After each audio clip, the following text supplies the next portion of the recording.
Assalamualaikum warahmatullahi wabarakatuh. Kami dari kelompok 5 pada kesempatan kali ini akan memaparkan materi dari mata kuliah Lingkungan Bisnis dan Manajemen yang berjudul Lingkungan dan Budaya Perusahaan. Sebelum memasuki ke pembahasan materi, izinkan saya untuk memperkenalkan satu persatu anggota kelompok kami. Yang pertama ada Alia Desmita Pramesti dengan NPM 152. Yang kedua ada Arina Kalia Firdaus dengan NPM 160. Yang ketiga ada Fiza Aulia dengan NPM 218. Yang keempat ada Marsha Widya Ramadhani dengan NPM 227. Yang kelima ada Dwi Sarifah Akila dengan NPM 229. Yang keenam ada Ria Ananda Putri dengan NPM 242. Dan yang terakhir ada Alifa Zara Karnianya dengan NPM 246. Nah, oke. Yang pertama kita akan membahas tentang lingkungan eksternal. Lingkungan eksternal itu apa sih? Jadi, lingkungan eksternal itu adalah seluruh unsur yang berada di luar wilayah perusahaan yang berpotensi untuk mempengaruhi suatu perusahaan. Nah, ini mencakup pesaing, sumber daya, teknologi, dan kondisi ekonomi suatu perusahaan. Nah, di sini itu lingkungan eksternal itu dibagi menjadi dua, yaitu yang pertama lingkungan umum, yang kedua ada lingkungan tugas. Nah, lingkungan umum ini dapat diartikan sebagai lapisan terluar yang tersebar luas dan mempengaruhi perusahaan secara tidak langsung. Di sini, lingkungan umum itu mencakup faktor-faktor sosial, ekonomi, hukum atau politik, internasional, alam, dan teknologi, yang mana semuanya ini mempengaruhi suatu perusahaan. Kemudian yang kedua, ada lingkungan tugas. Nah, lingkungan tugas ini lebih dekat dengan perusahaan dan mencakup tentang sektor-sektor yang mengadakan transaksi setiap hari, serta mencakup pesaing, pemasok, pelanggan, dan pasar tenaga kerja. Nah, selain itu, suatu perusahaan juga pasti memiliki lingkungan internal. Nah, lingkungan ini itu mencakup unsur-unsur yang berada di dalam perusahaan, berarti ada di dalamnya. Kemudian, kita akan membedah lebih lanjut mengenai lingkungan umum. Apa sih dimensi-dimensi yang ada di lingkungan umum? Nah, seperti yang telah diuraikan tadi, lingkungan umum itu merupakan lapisan terluar dari lingkungan perusahaan. Nah, dimensi lingkungan umum ini masih terbagi-bagi menjadi beberapa bagian. Kita uraikan satu persatu. Yang pertama ada dimensi internasional. Nah, di sini itu lingkungan eksternal merupakan peristiwa luar negeri yang sekaligus memberikan peluang bagi perusahaan. Nah, dimensi internasional ini menggambarkan bahwa organisasi yang beroperasi saat ini tidak hanya skala domestik, tapi sudah mencapai kancah global. Nah, kemudian perubahan yang terjadi pada negara lain itu dapat mempengaruhi kondisi suatu perusahaan, baik sebagai peluang ataupun ancaman. Nah, disinilah seorang manajer itu dituntut untuk memahami perbedaan, baik dari segi hukum, politik, budaya, dan juga kondisi ekonomi antar negara. Selain itu, terjadi pergeseran kekuatan ekonomi dunia ke negara-negara seperti China dan India, yang pertumbuhannya itu cenderung pesat dan berpengaruh besar terhadap perekonomian global. Nah, kemudian yang kedua ada dimensi teknologi. Nah, dimensi teknologi ini mencakup perkembangan ilmu teknologi di bidang industri tertentu maupun dalam masyarakat secara keseluruhan. Nah, kemajuan teknologi seperti internet, jaringan komputer, perangkat seluler, dan sistem komunikasi nirkabel telah mengubah cara kerja suatu perusahaan. Nah, organisasi di masa kini itu dapat menjalankan aktivitas bisnis secara lebih cepat, efisien, dan fleksibel. Selain itu, perkembangan di bidang microchip, bioteknologi, dan nanoteknologi itu juga membuka peluang ekonomi serta dapat mendorong suatu perusahaan untuk terus melakukan inovasi. Nah, di sini perusahaan yang tidak mampu mengikuti perkembangan teknologi itu akan memiliki risiko yang lebih tinggi untuk kalah dalam persaingan. Kemudian yang ketiga ada dimensi sosial budaya. Nah, di sini itu berkaitan dengan karakteristik demografis maupun norma dan adat istiadat. Nah, perubahan jumlah penduduk, tingkat pendidikan, struktur usia, serta keberagaman budaya itu juga mempengaruhi pola konsumsi dan kebutuhan tenaga kerja. Nah, kemudian munculnya generasi baru dalam dunia kerja seperti generasi Y, Z itu membawa perubahan dalam harapan terhadap lingkungan kerja seperti keinginan antara fleksibilitas, keseimbangan dan fleksibilitas dan keseimbangan antar pekerjaan dan kehidupan pribadi serta partisipasi dalam pengambilan keputusan. Nah, dengan adanya perubahan sosial budaya ini menuntut organisasi untuk menyesuaikan strategi manajemen dan pemasaran. Nah, selanjutnya ada lagi dimensi ekonomi. Nah, dimensi ekonomi ini itu menunjukkan tentang kondisi kesehatan ekonomi suatu negara atau wilayah tempat perusahaan itu beroperasi. Nah, faktornya itu ada banyak, ada pengangguran, ada inflasi, ada suku bunga, ada daya beli masyarakat, dan juga pertumbuhan ekonomi yang sangat mempengaruhi kinerja suatu perusahaan. Nah, di sini kalau terjadi resesi atau krisis ekonomi, itu kan penjualan itu bisa menurun dan investasi itu terhambat. Nah, sebaliknya, jika kondisi ekonomi stabil dan bertumbuh, itu memberikan ruang bagi perusahaan atau organisasi untuk berkembang. Nah, ini itu berkaitan dengan pertumbuhan ekonomi suatu negara itu. Jika pertumbuhan ekonomi terus tenaga kerjanya itu semakin baik, maka pasti suatu organisasi atau perusahaan itu bisa berkembang dengan cepat. Nah, kemudian ada dimensi politik atau hukum. Nah, dimensi politik atau hukum ini mencerminkan tentang peraturan, kebijakan pemerintah, serta aktivitas politik yang mempengaruhi dunia usaha.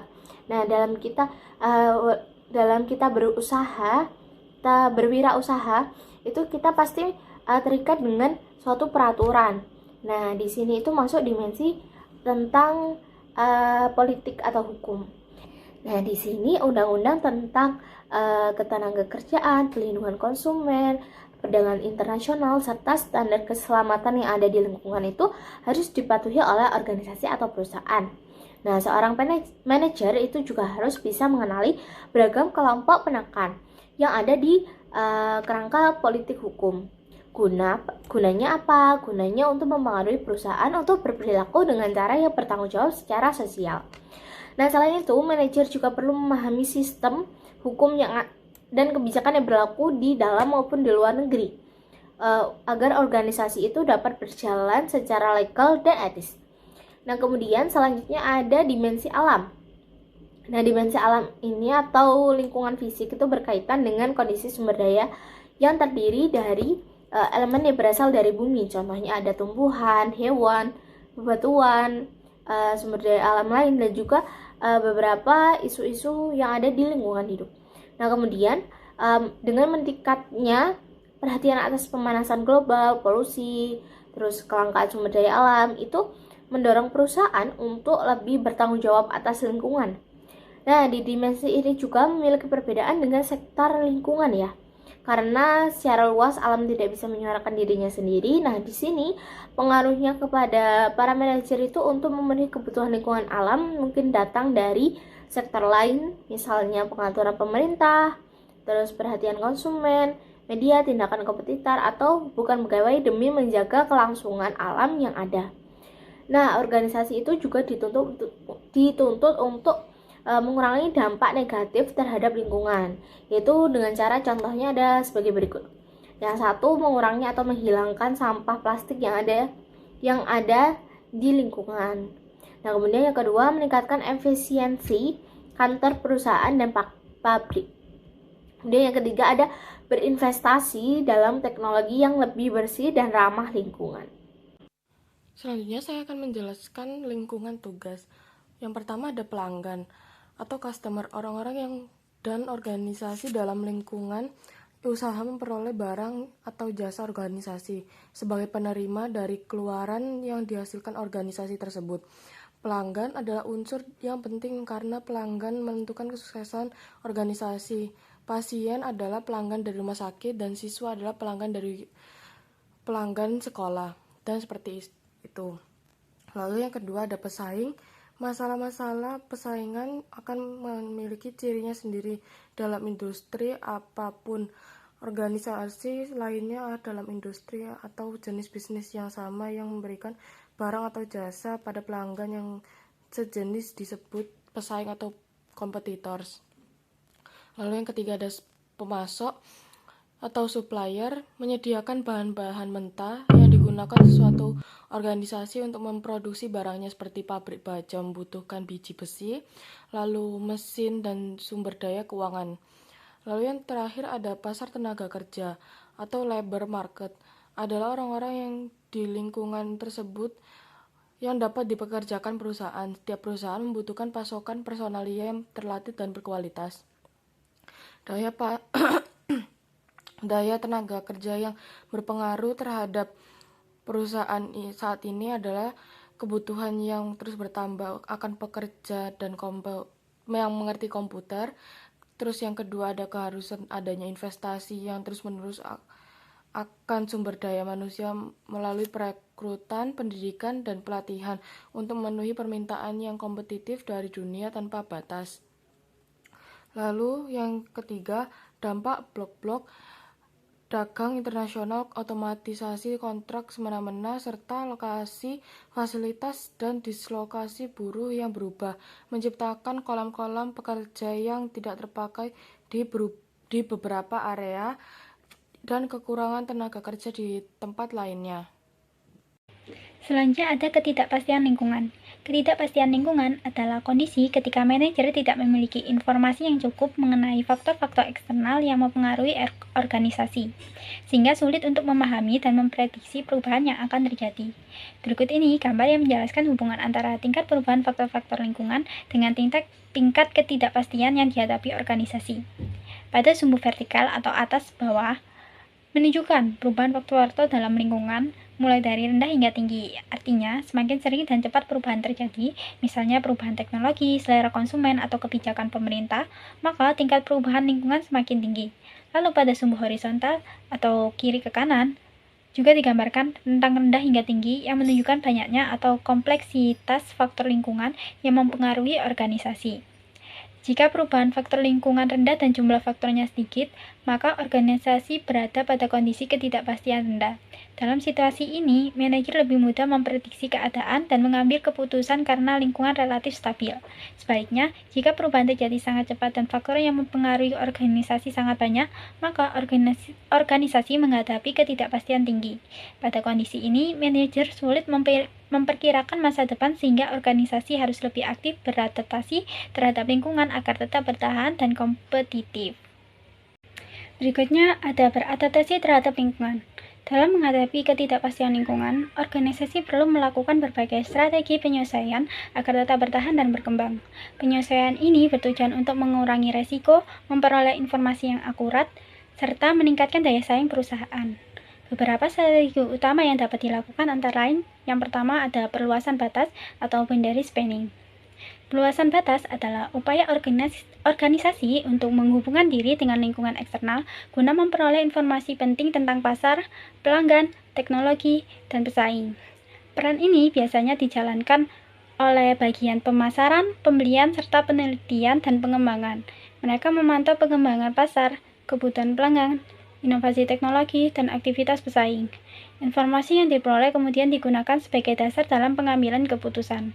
Selain itu, organisasi juga memanfaatkan kecerdasan bisnis atau business intelligence, yaitu penggunaan teknologi dan perangkat lunak untuk menganalisis data dalam jumlah besar, baik dari dalam maupun luar perusahaan. Aktivitas ini berkembang menjadi kecerdasan kompetitif atau competitive intelligence, yaitu upaya sistematis untuk mengumpulkan informasi tentang pesaing guna mengidentifikasi peluang dan ancaman.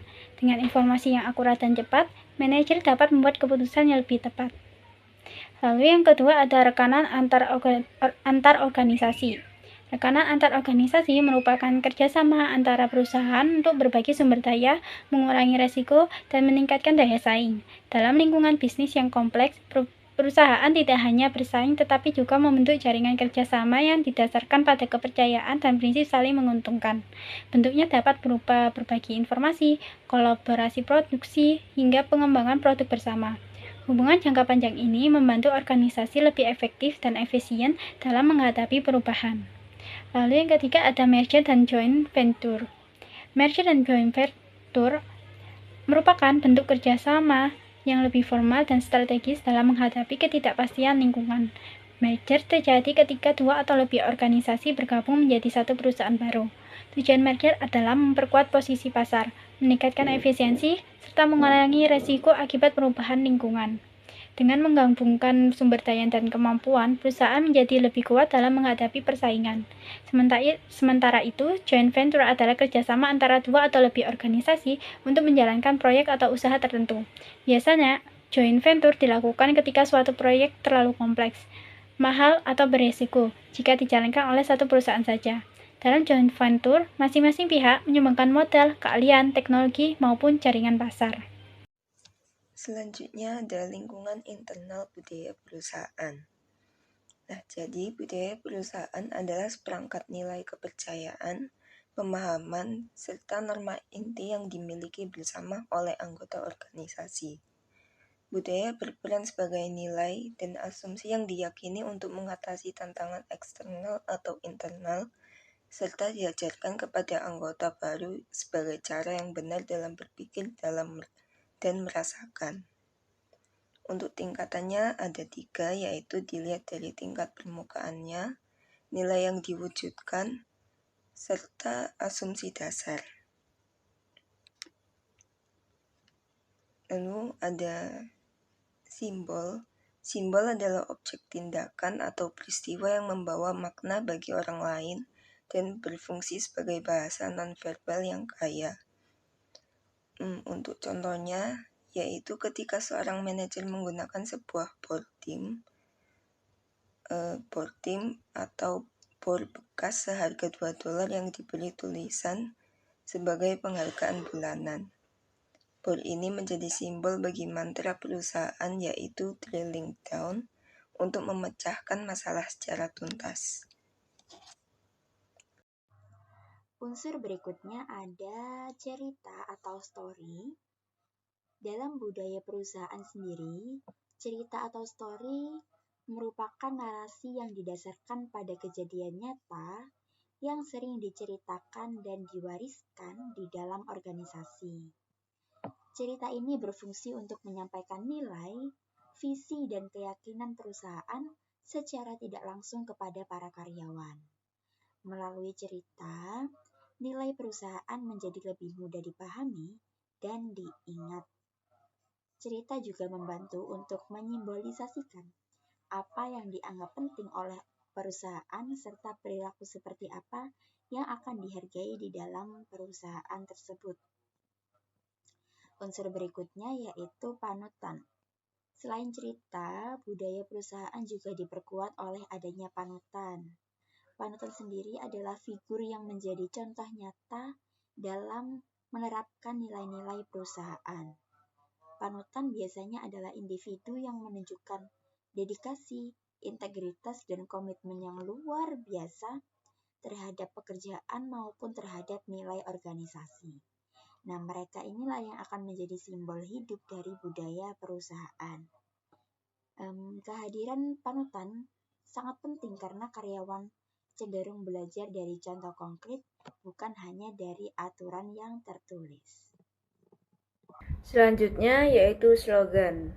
Slogan adalah ungkapan singkat dan jelas yang mencerminkan nilai, visi, dan komitmen perusahaan. Tidak hanya sebagai alat pemasaran untuk membangun citra dan menarik konsumen, slogan itu juga berfungsi sebagai pedoman perilaku bagi karyawan. Dengan slogan, perusahaan menegaskan prinsip seperti kualitas, etika, pelayanan, inovasi, dan tanggung jawab sosial. Oleh sebab itu, slogan menjadi bagian dari budaya organisasi yang dipahami baik oleh karyawan maupun masyarakat. Selanjutnya, seremoni.